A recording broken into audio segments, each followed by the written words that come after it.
Om Shanti. 9 April 1971ची ही अव्यक्तवाणी. या अव्यक्तवाणीचे title आहे अव्यक्त स्थितीमध्ये सर्व गुणांचा अनुभव. बापदादा विचारतात, आवाजाच्या परेची स्थिती चांगली वाटते की आवाजात राहण्याची स्थिती चांगली लागते? या स्थितींचा अनुभव करताना न्यारा आणि प्यारा ही अवस्था असते. जसे बीजमध्ये पूर्ण वृक्ष समावलेला असतो, तसेच या अव्यक्त स्थितीमध्ये जे की संगमयुगाच्या विशेष गुणांची महिमा होते, ते सर्व विशेष गुण त्यावेळेस अनुभवाला येतात. कारण मास्टर बीजरूप पण आहेत आणि ज्ञानस्वरूप पण आहेत. फक्त शांती नाही, पण शांतीच्या बरोबरच ज्ञान, अतींद्रिय सुख, प्रेम, आनंद, शक्ती आदी आदी सर्व मुख्य गुणांचा अनुभव होतो. फक्त स्वतःसाठी नाहीच, तर अन्य आत्म्यांना पण अशा स्थितीमध्ये स्थित असलेल्या आत्म्यांच्या चेहऱ्यावरून या सर्व गुणांचा अनुभव होतो. कारण एका गुणामध्येच सर्व गुण समावलेले आहेत. जसे अज्ञानतामध्ये एक विकाराबरोबर सर्व विकारांचा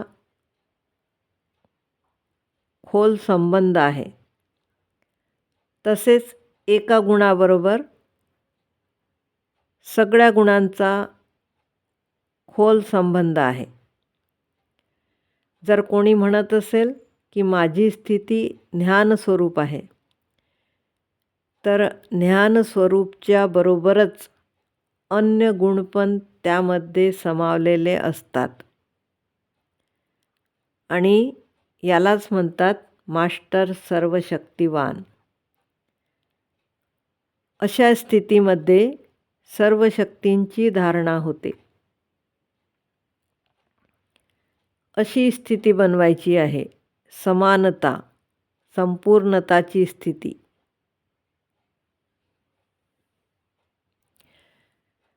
साधारण रूपामध्ये असाधारण स्थिती वा अलौकिक स्थितीचे संघटनच्या मध्ये वेगळे दिसणे. सुरुवातीला अशाच स्थितीचा नशा राहत होता. जसे सितारांच्या संघटनमध्ये विशेष सितारे असतात, त्यांची चमक, झलक दुरूनच न्यारी आणि प्यारी दिसते. जेव्हा एखादी असाधारण वस्तू समोर येते, तेव्हा इच्छा नसतानाही सगळ्यांचे लक्ष तिकडे जाते. आता साधारण रूपातही असाधारण स्थितीचा अनुभव स्वतःही करा आणि इतरांनाही करवून द्या. बाहेरमुक्तामध्ये येण्याबरोबरच अंतर्मुक्ताच्या स्थितीचा पण अनुभव ठेवा. अंतर्मुखी बनून मग बाहेरमुखीमध्ये आले, असा अभ्यास नेहमी नेहमी करायचा आहे. बाहेरमुक्ताची आकर्षण अंतर्मुक्ताच्या स्थितीपेक्षा जास्त असते. याचे कारण की नेहमी आपले श्रेष्ठ स्वरूप वा श्रेष्ठ स्थितीच्या नशेमध्ये राहत नाही, म्हणून स्थिती पॉवरफुल होत नाही. नॉलेजफुलच्या बरोबरच पॉवरफुल पण बनून ज्ञान द्यायचे आहे. यामुळेच अनेकांना अनुभवी बनवता येईल.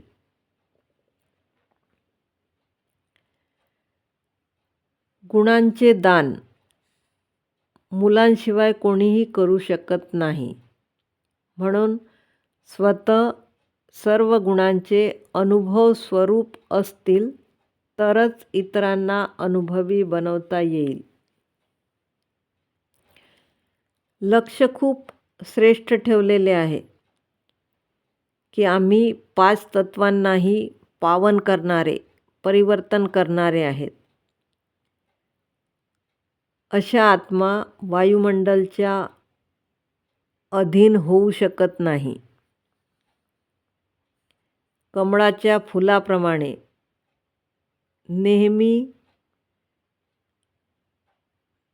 नेहमी राहणार आहे.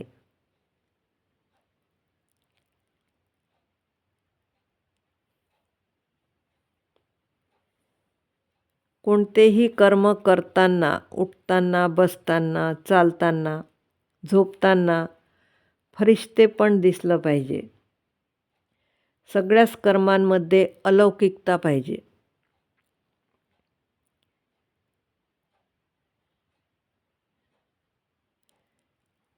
सर्वोत्तम पुरुषार्थीचे लक्षण त्यांचे विचार करणे, कार्य करणे, बोलणे सगळे समान असते.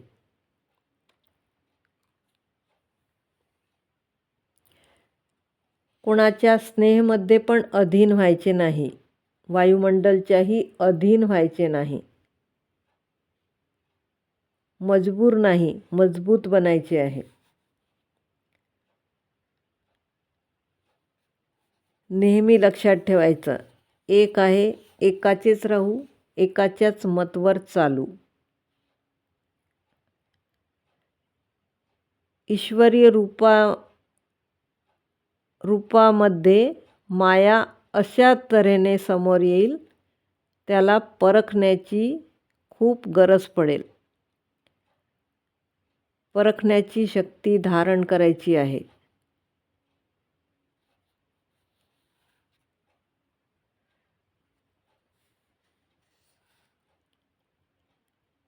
जी पण गोष्ट संकल्पात येते, संकल्पही लपवायचा नाही, याला म्हणतात सत्य. ओम शांती.